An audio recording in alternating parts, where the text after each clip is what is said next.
ایک مرتبہ ایک خاتون بابا فرید رحمۃ اللہ تعالی علیہ کی بارگاہ میں حاضر ہوئی اور عرض کرنے لگی کہ میری 3 بیٹیاں ہیں اور ان کی شادی کرنی ہے اور میرے پاس کچھ بھی نہیں ہے، تو میری مدد فرمائیے۔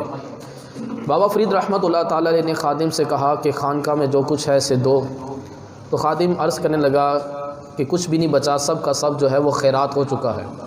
وہ خاتون رونے لگی، کہنے لگی میں تو بڑی آس اور بڑی امید لگا کر آئی تھی۔ آپ رحمۃ اللہ تعالی علیہ نے فرمایا کہ اچھا باہر سے مٹی کا ٹکڑا اٹھا لاؤ۔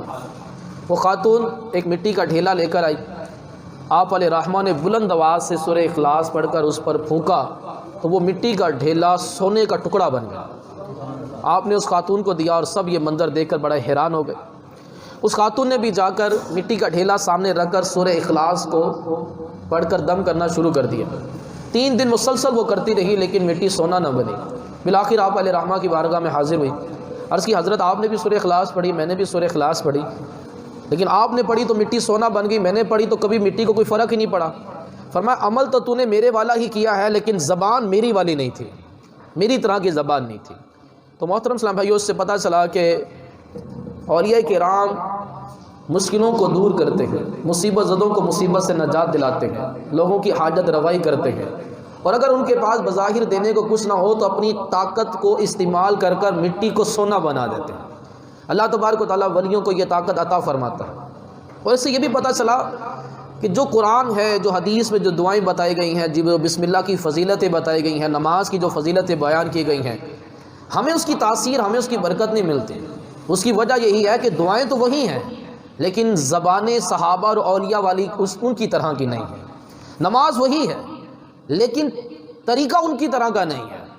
اب دیکھیں نا، ایک کارتوس کو اگر ہاتھ سے پکڑ کر شیر کو ماریں گے تو شیر کو تو کچھ بھی فرق نہیں پڑے گا، اور اگر کسی بہترین بندوق میں ڈال کر ماریں گے تو شیر لازمی طور پر ہلاک ہو جائے گا۔ تو سمجھ لیں جو دعائیں ہیں وہ کارتوس ہیں اور زبانیں مثل بندوق کے ہیں۔ جب زبان ہی درست نہیں ہوگی تو کارتوس دعا کیا کام کرے گی؟ جس زبان سے ہم جھوٹ بولیں، غیبتیں کریں، گالی گلوچ کریں، زبان میں تاثیر کہاں سے آئے گی؟ ہر اس چیز میں تاثیر ہوتی ہے کہ جس چیز میں اللہ تعالیٰ کی نافرمانی نہیں ہوتی۔ نگاہ میں تاثیر ہوتی ہے، زبان میں تاثیر ہوتی ہے، اسی صورت میں ہوتی ہے کہ جب یہ گناہوں سے پاک و صاف ہے تو اولیاء کرام کی نگاہ بھی پاک ہوتی ہے، ان کی زبان بھی پاک ہوتی ہے، ان کے کان بھی پاک، ان کا پورا بدن پاک ہوتا ہے، تو اللہ تبارک و تعالیٰ نے طاقت اور اختیارات عطا فرما دیتا ہے، اور پھر یہ اپنی طاقت کا استعمال کرتے ہیں تو یہاں تک کہ یہ مردوں کو بھی زندہ کر دیتے ہیں۔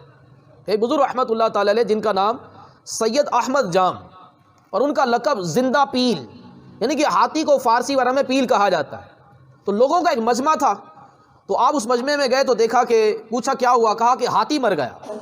آپ علیہ رحمٰ نے فرمایا اس کی آنکھ بھی ویسی ہی ہے، اس کے سونڈ بھی ویسی ہی ہے، اس کے ہاتھ پیر بھی ویسے ہی ہیں، سب کچھ ویسا ہی ہے، مر کیسے گیا؟ اتنا کہنا تھا کہ ہاتھی زندہ ہو گیا، اور تب سے آپ کا لقب زندہ پیل یعنی کہ ہاتھی کو زندہ کرنے والا بن گیا۔ یہ آپ اللہ تبارک و تعالیٰ اولیاء کو یہ اختیارات اور طاقت عطا فرماتا ہے کہ وہ مردوں کو زندہ کر دیتے ہیں۔ اب اگر کوئی بندہ یہ کہے کہ اللہ تبارک و تعالیٰ نے کسی بندے کو یہ طاقت عطا نہیں کی کہ وہ مردوں کو زندہ کر سکے، وہ بیماروں کو شفا دے سکے، تو یہ بات عین بالکل قرآن کے خلاف ہے۔ اس نے صحیح طرح سے قرآن کو دیکھا ہی نہیں، سمجھا ہی نہیں، پڑھا ہی نہیں۔ واضح طور پر اللہ تبارک و تعالیٰ قرآن پاک میں ارشاد فرما رہا ہے، سورہ آل عمران پارہ 3 آیت نمبر 49، عیسیٰ علیہ السلام نے اپنی قوم میں جو بات کی تھی اللہ تبارک و تعالیٰ نے اس قول کو قرآن میں بیان کیا، فرمایا کہ انی اخلق لکم من الطین کہیئۃ الطیر، کہ میں تمہارے لیے ایک مٹی سے پرندے کی سی صورت بناؤں گا، فانفخ فیہ، اس میں پھونک ماروں گا، فیکون طیرا، تو وہ پرندہ بن جائے گا، باذن اللہ، اللہ کے حکم سے، وابرئ الاکمہ والابرص، میں جن کی آنکھیں نہیں ہیں ان کی آنکھوں کو روشن کر دوں گا، اور جس کو سفید داغ کا مرض ہے اس سے شفا دے دوں گا، کوڑ کا مرض، وَأُحْيِي الْمَوْتَ بِإِذْنِ اللَّهِ، میں مردے کو زندہ کر دوں گا اللہ کے حکم سے۔